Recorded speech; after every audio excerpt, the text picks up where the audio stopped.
Hey, okay, day 14, the double leg kick.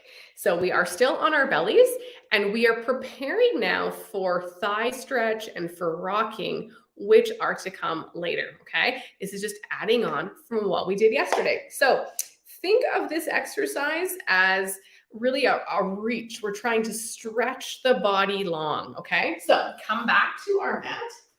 Now, let's again start from where we were yesterday, okay? So we had went on our mats. We had a couple of days ago, we did the swan dive. We did the one leg kick. So from there, we were in this position. We would just transition down to the floor. Now here what you do is you actually lie on one cheek, okay? And then the hands are gonna come beside you here for a second. Take your hands and you can actually interlock the fingers. See if I can get my hair out of the way. Interlock your fingers behind your low back and kind of nestle them in there. And then I want you to give a little bit of a pressure on your sacrum so you can really lengthen the low back and push that pubic bone down. So what we're going to do here, maybe I'll just do one because it's hard to talk through, and then we can talk about it in a second, okay? So I'm going to reach my legs long. I'm going to kick twice. And then as my legs kick or reach, I'm going to lift up and extend. Then I'm going to turn as I lower down, turn my face the other way.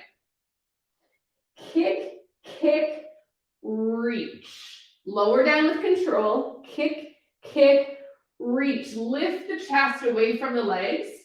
Kick, kick, reach. Try to lift the feet up to the ceiling from your glutes and pull the chest long. We'll do one more. Kick, kick, and reach. Lower yourself down. Again, push back into a child's pose. Okay, let's do something else right now, actually, because in March Madness, we don't celebrate the thigh stretch, but the thigh stretch was actually in Joseph's work right here to keep getting us prepared. So let's do that for a second. So I'm going to come onto my knees. Now I want to show you what a lot of you will probably be doing. A lot of us are tight in the hips, and so we'll end up in this start position and a little bit of hip flexion. Okay, if there's tightness in the hips. So take your fingertips right down on your pubic bone, the heels of your hands into your hip bones, okay? And if you find that you're in a little bit of that hip flexion, what you're going to do is push forward until those three bones are all in the same plane and you have a nice long position. Then I'm going to have you press into your shoelaces, and here's where the magic happens. I want you to almost fall over. So as I reach or shift my weight forward, I'm actually pretty solid today, but as my feet almost want to unlift, I'll automatically feel my body naturally respond. My glutes and my abdominals will engage just enough to hold me up. So thigh stretch, what we're going to do is reach the arms forward.